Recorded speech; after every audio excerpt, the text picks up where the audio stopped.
dikerjakan oleh jiwamu tidak dibatasi, asal dalam bingkai Muhammadiyah.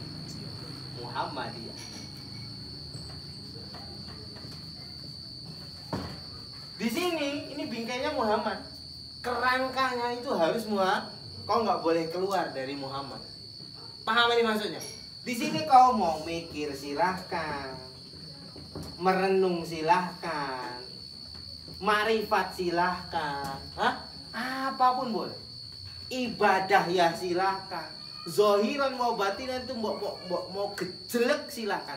Tapi jangan keluar bingkai ini ya. Pahami maksudnya ya? Jangan keluar bingkai Muhammad. Sebagus apapun kalau keluar bingkai iblis, apalagi nggak bagus. Jelas itu? Jelas di sini? Sebaik dan sebagus apapun, kalau sudah keluar bingkai Muhammad, iblis. Paham itu nggak bisa pakai. Iblis, tidak ada kata lain. Karena yang dapat syafaat itu yang di sini, sahabat. Di luar tidak ada syafaat. Lah di sini orang tuh kan beda-beda ya. Pengamalannya, pemahamannya, nggak ada masalah.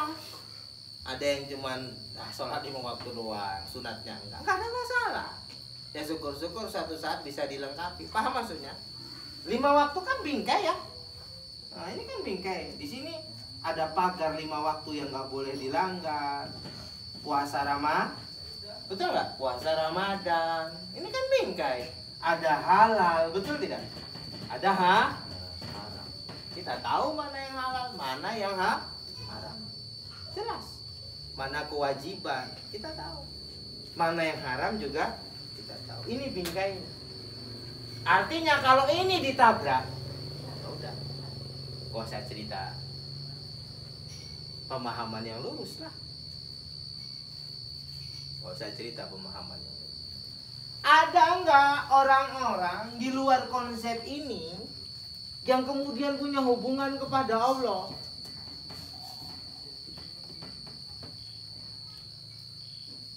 Untuk membuktikan betapa Allah Maha Kuasa, ya kenapa tidak ada? Kita juga nggak bisa membatasi kekuasaan Allah. Wallahu a'lam. Tapi untuk orang yang mengharapkan syafaat Muhammad, tidak ada. Jelas? Jelas itu? Nah, bagi orang yang masih mengharapkan syafaat Muhammad, tidak ada. Tapi bagi kekuasaan Allah, jelas ya? Apa yang nggak bisa dibuat Allah? Mungkin ke orang nggak ibadah, nggak apa masuk surga? Mungkin itu kuasa Allah. Itu nggak? Itu di luar tuntutan Allah pada dirimu. Itu di luar tuntutan Allah pada dirimu. Itu Allah suka-suka hati. Untuk hal-hal yang begitu mau dijadikan tolak ukur? Betul tidak? Tak bisa, sahabat. Tak bisa. Tak bisa. Wong kersane Gusti Allah, terserah Allah, ya suka-suka hati Allah. Kau masuk dalam segmen suka-suka hati Allah. Ketika kau punya niat masuk situ aja, kau sudah masuk segmen iblis, suka-suka hatiku. Betul tidak? Iya kan? Tak bisa. Tak bisa.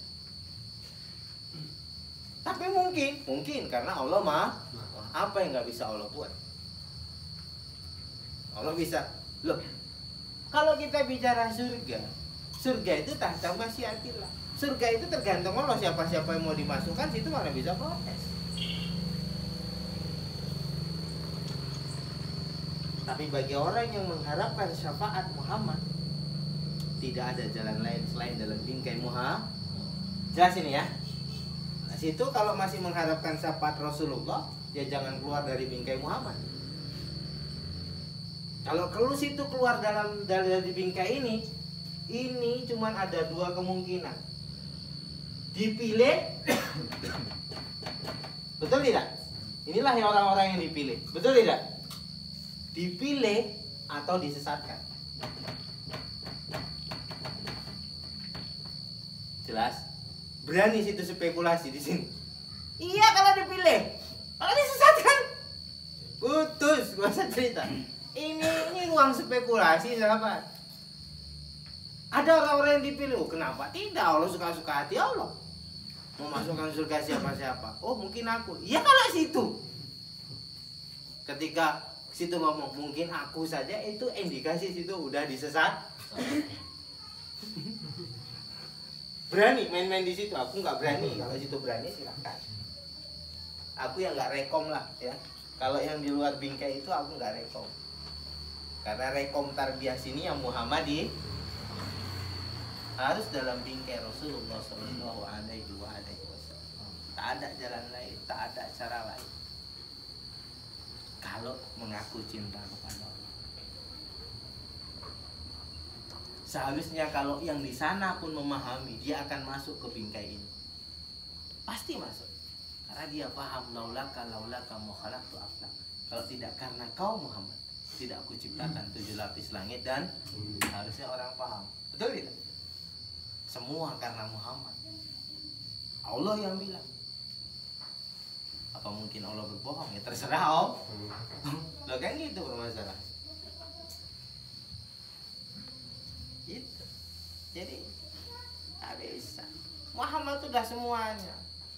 Contoh suami yang baik, contoh pemimpin yang baik, contoh tetangga yang baik, contoh masyarakat yang baik. Sebagai masyarakat dia taat aturan, sebagai pemimpin bijaksana, sebagai suami penyayang kepada keluarga, betul nggak? Sebagai sahabat paling ngerti bagaimana sahabatnya, sebagai apapun dia contoh terbaik. Jadi kalau kau mau memahami ajarannya tapi kau mengidolakan orang lain, apa mungkin kita bisa paham? Apalagi kau hanya mengidolakan pendapatmu sendiri, benarmu sendiri, bukan benar Muha. Apa mungkin dapat siapa? Zora bro. Maka Allah akan bilang minta syafaat pada dirimu sendiri.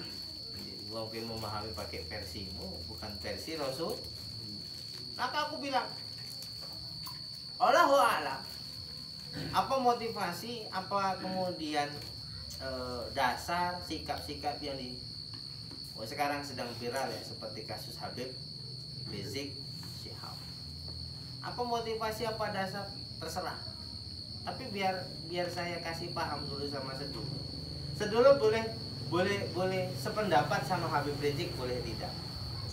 Sedulur boleh sejalan, boleh tidak pemikirannya, boleh seide atau boleh tidak. Tapi jangan sampai mau seberapa pun tidak sejalannya membenci Habib, karena dia adalah keturunan Rasulullah Shallallahu Alaihi Wasallam. Abah guru saya kumpul aja bilang, nanti buka YouTube kalau nggak percaya. Kiai Haji Zaini Abdul Ghani, abah guru saya kumpul yang termasuk rujukan kita di sini, bilang keluarga Rasulullah suci. Orang mulia karena 2 hal kata beliau, karena takwanya atau karena keturunannya. Paham ya? Karena dia bertakwa atau dia karena keturunan. Rasul dan keturunannya sudah dimuliakan Allah, sudah punya satu kemuliaan. Itu kelebihan keturunan Rasulullah, sudah punya satu kemuliaan. Lah kalau kemudian dia bertakwa, nokang ini. Lah kalau kita bukan keturunan, bisa nggak mulia? Bisa, dengan jalur takwa. Orang mulia cuma ada 2 hal, dia bilang di mata Allah. Karena memang jalurnya jalur mulia. Lah jalur Nabi Muhammad itu jalur mulia, yang nggak bisa mirip. Paham ya? Tapi boleh nggak? Kita bisa nggak? Bisa dengan jalur takwa. Lah ini udah keturunan Nabi, takwa, ya kena 2 nokang kemuliaan. Jadi abah guru saya kumpul, Kiai Haji Zaini Abdul Ghani sendiri ngomong, dan aku percaya keturunan Rasulullah, zuriat Rasulullah kita aja berselawat itu untuk Rasul dan keluarganya kan? Ya. Allahumma sholli ala Sayyidina Muhammad wa ala ali Sayyidina. Jadi kita mau bilang apa? Itu mau kita ingkari sendiri. Munafik kalau akhirnya kita benci sama keluarga.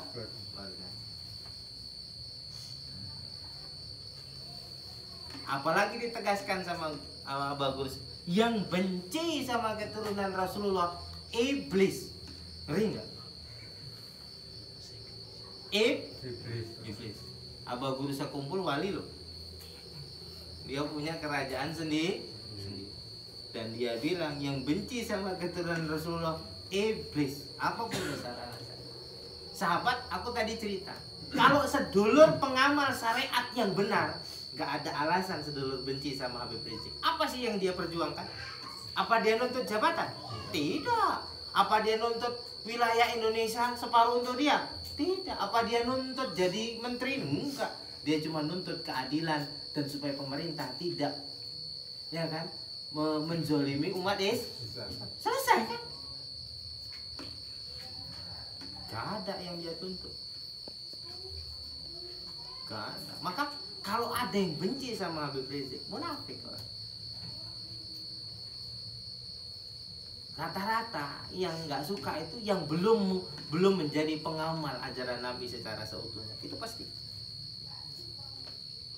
Kalau sudah mulai mengamalkan ajaran Nabi pelan-pelan, sedikit demi sedikit, nggak ada alasan dia benci kepada Habib Rizik, karena dia bahagian dari perjuangan Habib Rizik. Tapi kalau belum, ya dia akan benci karena dia belum mengamalkan. Sementara Habib Rizik mengajak orang untuk mengamalkan semuanya yang diamalkan oleh Rasul. Betul tidak? Sementara kita belum, maka timbul rasa benci kita karena kita nggak seperti itu. Itu saja. Kita tidak mampu. Maka orang jadi syirik. Syirik tanda tak mampu. Jelas. Tidak ada alasan.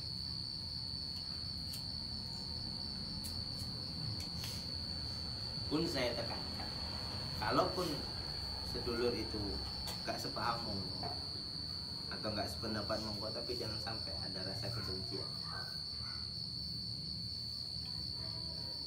Gak akan dapat syafaat, tidak akan dapat berat.